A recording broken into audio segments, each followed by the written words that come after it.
At the same time, there's a 400 trillion to 1 chance that we're on this planet. We shouldn't be here. None of us should fucking be here. It's insane. It's like we robbed the kitty jar. Peter.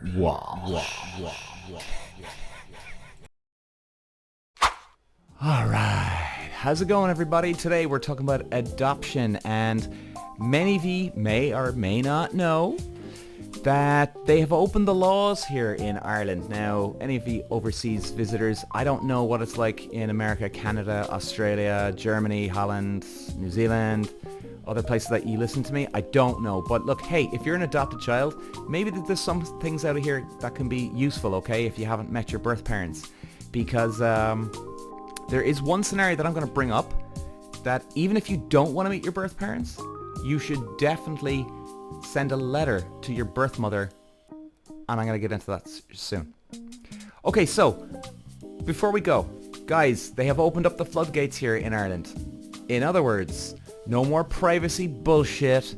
You can find out anything you need to do, medical history, who your parents are or where they came from. You can find out a lot of stuff these days in Ireland now.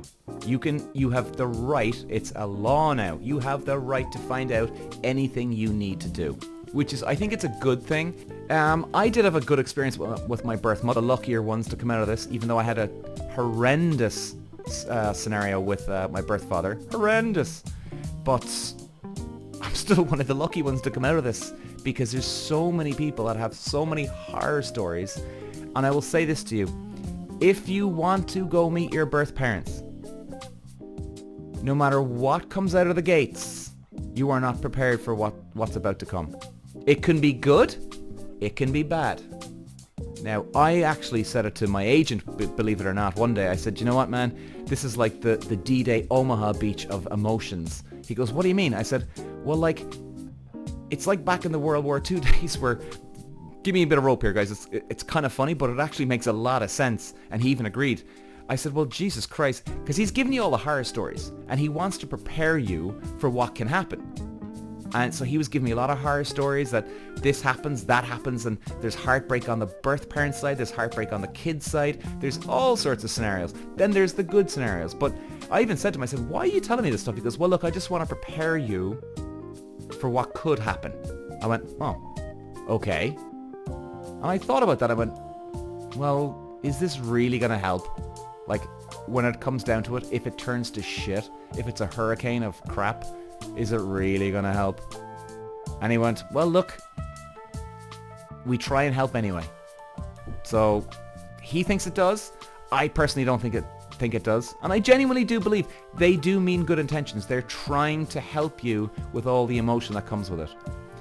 I will say this. All of the horror stories you hear, they'll try and prepare you for everything. It doesn't help 1% of what comes out of the gates. Here's where it does help, though. If you do have a bad experience with one of your birth parents, or both, or, hopefully you don't, touch wood for you guys, at least you can look back and say, well, hey, fuck, I'm not the only one out there that has horror stories. So the aftermath can help you with the horror stories, because you're not the only one in the same boat. And by the way, guys, I'll give you my email at the end here if you ever want to contact me. If you ever just want a shoulder to cry on and you don't have anyone else to talk to, I'm always open. I'm always here, okay? So what I would say to you is this, guys. I had my birth mother and my mum meet this year. This is about 6-7 months ago. Now, I can see what some people are going, holy shit, what the fuck, are you joking me? God, I couldn't deal with that, holy shit. And I went, that's exactly why I'm going to do it. Because I wanted to face it. Now, call me fucking crazy. Call me some weird adrenaline junkie that I'm looking for some, weird scenario where I can just fuck shit up. No, but I don't know. Just made sense to me. And you know what? Some good came out of this. Because my birth mother and my mum, they met. And I met my birth mother's son as well. We all met together, 4 of us. And you know what? We had a great time. It was good. It was, there was a lot of respect on both sides. We had a good chat, all of us, all 4 of us. And it was a very, very good experience. And, you know, like I said, I'm one of the luckier ones. And when we left, my mum and myself, obviously, we were chatting about this, and we chatted about this in the car home, on the way home. We chatted about this for maybe a week or two afterwards. And my mum turned to me and she said, you know, Peter, it's a really good thing that your birth mother knows that you're in a good home. I said, okay, go on, Mum, continue. So she said, all her life, she's probably been thinking, Jesus, did I put him in a good home? Did he get a good home? Oh my God. So I suppose in a minute way that, even though there's a minute responsibility, I suppose, on my birth mother's side, it was still a minute responsibility, if you get what I'm saying. She's not responsible for my life. My mum is responsible for my life, and obviously me. You know what I mean. She still would have always thought, oh, did he go to a good home? And I suppose that always probably is sewn in the back of the birth mother's mind all her life, hoping that at least I did the right thing here. And quite honestly, guys, I never thought of that. Now, maybe that's just being a guy, and when my mum said that to me, I went, oh my God. Wow. And it's actually funny, now that I'm speaking about this, not that I by the way, I don't bottle this shit up. No, not at all. Not at all. It's only now that I'm just saying about it now here on the podcast. You know what I would have done? I'd say about 20 years ago, if I actually knew that my birth mother was perhaps feeling this way, I actually would have sent her a letter just to say, by the way, everything's all good. I have a good life. Thank you very much for bringing me into this world, because I so appreciate it, guys, because end of the day, she could have aborted me. I know that sounds maybe harsh, but, well, sorry, but, well, this is my life here I'm talking about, so not yours. But she could have aborted me. Now, at the same time, there's a 400 trillion to 1 chance that we're on this planet. We shouldn't be here. None of us should fucking be here. It's insane. It's like we robbed the kitty jar. We've no idea how lucky we are. We've no fucking idea. It's unbelievable. I mean, whether you're adopted or you're not, if your father, our birth father, had sex one more time before you were conceived, you wouldn't be here. Think about that. One more time. None of us would be here. I mean, I still can't get my head around that. Those odds, and oh my God, once more. You know? Like, imagine if your father was... Imagine your father got a cold or a flu, right? And because he had the flu, he decided to not go out on a Friday night. He was staying in.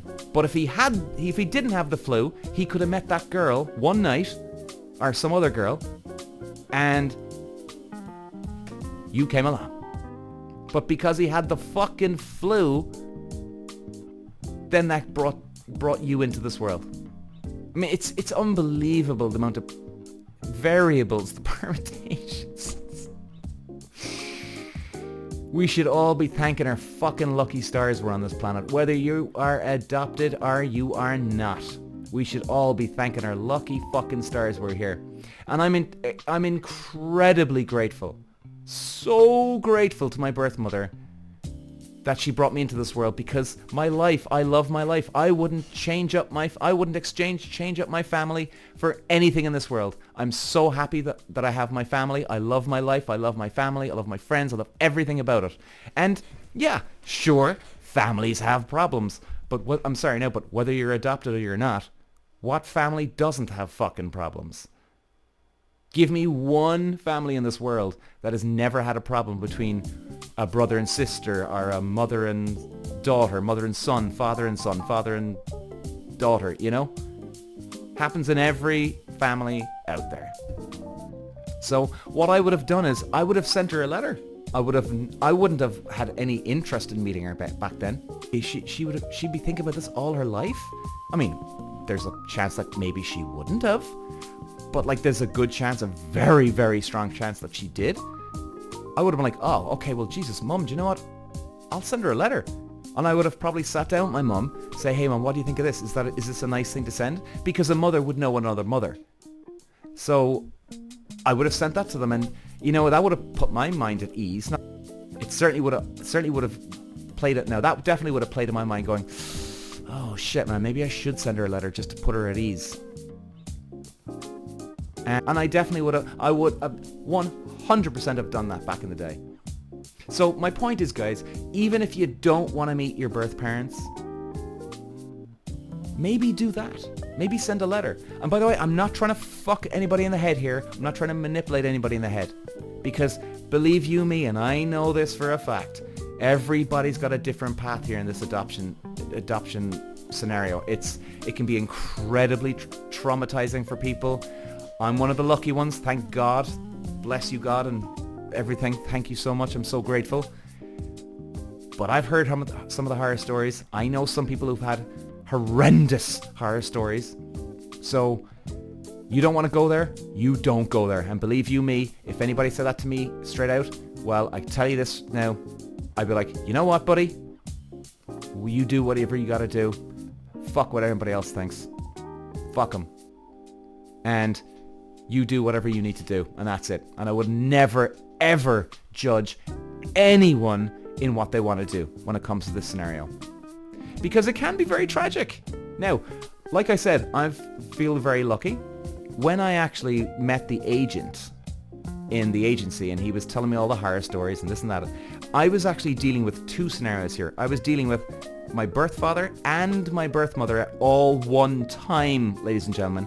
That's right, all at one time. Now, any adopted children out there, if you've gone through all this already, you know exactly where I'm going with this, as in, holy shit, that's a lot to deal with. Like, guys, life can be hard enough. You can have enough problems. All of a sudden, you've got this stuff to deal with, let alone you're dealing with both your birth parents at one time. The agent even said to me, he goes, Peter, out of all my years of working in this agency and dealing with people who are adopted, I have never, ever seen anyone had so much thrown at them at one time. And I went, are you fucking serious? I take the top step of the podium here? He goes, oh yeah. I've never seen... And what I would say to you, by the way, and when I say the floodgates have opened, the floodgates have opened now, like I said, in Ireland. You can now find out all your medical information, anything you want about your birth parents. And if you go to the Adoption Authority of Ireland, now I'm sure there's adopted children out there that ye know all this information already, okay? If you're going looking for your birth parents, guys, just jump in. That's what I would say. Just jump the fuck in the pool. Nothing will prepare you for what's going to happen, whether it's a good or bad thing. Nothing. And if you do never want to meet your birth parents, have a think about it. Maybe it'll be a really nice thing for you to do, and maybe it would actually make you feel really good. It could make you feel fucking awesome that you're sending a letter to your birth mother telling her that I have a good life. Thank you very much for everything. Maybe that will help you even. Not necessarily that you're traumatized, but it's still a really nice thing to do. And I guarantee you it would make you feel good. Now, I never did that, but still, if I knew that, well, I would have done it back in the day. No problem. I would not have wanted to have met her, but I would have done it. I would have done it. So, hope this helps, guys. Hope it does. And if you ever want to reach out to me, guys, my email is peter@thepeterwalshshow.com. Now that's Walsh, W-A-L-S-H. So peter@thepeterwalshshow.com. I'm honestly, guys, as I think most of you know, I'm here to, well, try and help anybody, be useful to people on social media. You know, I'm not fucking on social media fucking twerking and doing duck face lips and all that bullshit. I'm not half naked. I'm trying to use social media and my podcast to help. So hopefully it does. And honestly, if you ever want to reach out, send me an email and we will definitely talk. There's no two ways about it. Love you guys. Thanks for listening and Godspeed. Cheers. Peter. Wow.